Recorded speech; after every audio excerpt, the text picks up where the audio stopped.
एक गरीब किसान रोज सुबह से शाम तक खेत में मेहनत करता था।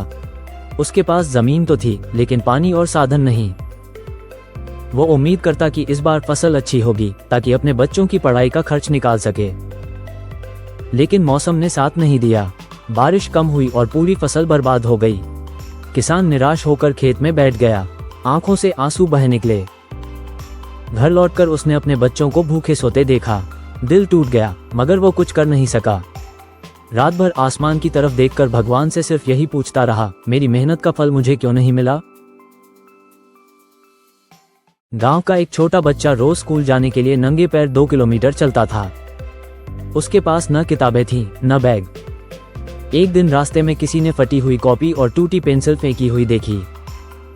बच्चे ने उसे उठाया, साफ किया, मुस्कुराकर बोला, अब मेरे सपनों की उड़ान शुरू होगी।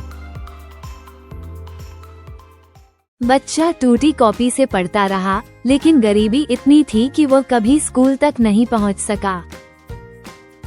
कॉपी भर गई, पेंसिल घिस गई और उसके सपने भी अधूरे रह गए। एक गांव में रामलाल नाम का किसान रहता था। उसके पास थोड़ी सी जमीन थी, जहां वो दिन रात मेहनत करता। धूप हो, बारिश हो या ठंडी रात, वो अपने खेत में पसीना बहाता था। कभी सूखा पड़ जाता तो कभी बाढ़ आ जाती। फसलें या तो सूख जाती या बह जाती।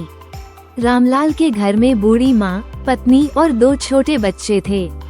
बच्चों की आंखों में पढ़ाई का सपना था। हे भगवान, मैं मेहनत करता हूँ, फिर भी मेरे बच्चे भूखे क्यों सोते हैं। एक किसान रोज सुबह खेत में मेहनत करता था, लेकिन बारिश न होने से उसकी फसल सूख गई। गांव वाले मजाक उड़ाने लगे।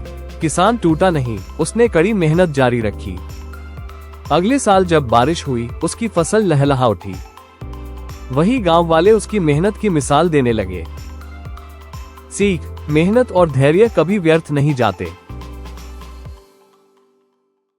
ये डायनासोर और उसका बच्चा भारी बारिश में ही उस जंगली लड़के के पैरों के निशान का पीछा करते हुए जा रहे थे, लेकिन बारिश की वजह से पैरों के निशान मिट रहे थे। तभी आसमान में बिजली चमकने लगती है, जिससे डायनासोर का बच्चा बहुत ज्यादा डर जाता है, लेकिन हिम्मत जुटाते हुए आगे बढ़ता है। तभी फिर से एक बार जोरदार बिजली चमकती है, जिससे डायनासोर का बच्चा डरकर नीचे गिर जाता है। डायनासोर जब पीछे देखता है तो उसके बच्चे का एक पैर चोटिल हो गया था, जिससे वो ठीक से खड़ा भी नहीं हो पा रहा था। अपने बच्चे को घायल देखकर डायनासोर को पछतावा होने लगता है, लेकिन डायनासोर अपने बच्चे को एक बहादुर बेटा बताता है। फिर वो वापस अपने घर की तरफ लौटने लगता है। तभी डायनासोर देखता है कि नदी का पानी तेजी से बढ़ रहा है। पानी को बढ़ता देखकर डायनासोर अपने बच्चे को उठाकर ऊंचाई पर फेंकता है, लेकिन नदी में सामने से पानी का एक बड़ा सैलाब आने लगता है, जिसे देखकर डायनासोर और उसका बच्चा दोनों डर जाते हैं। तभी डायनासोर अपने बच्चे को उठाकर और ऊंचाई पर फेंक देता है, जिससे वो बाढ़ के चपेट में न आए। फिर डायनासोर पहाड़ पर चढ़ने की कोशिश करता है, लेकिन उसका पैर फिसल जाता है और डायनासोर एक बड़े तूफान में बह जाता है। नेक्स्ट पार्ट के लिए कमेंट करें। ऊपर पहुंच जाते हैं कि आर्लो का सर बादलों से बाहर निकल जाता है और तभी उसे सामने वो चट्टान दिखती है जो उसके घर के पास है। आर्लो समझ जाता है कि जल्दी वो अपने घर तक पहुंच जाएगा। इसके बाद डायनासोर्स इन्हें यहीं पर छोड़कर वापस निकल जाते हैं और अब आर्लो और जंगली बच्चा दोनों खुशी खुशी चिल्लाते हुए उस तरफ बढ़ने लगते हैं।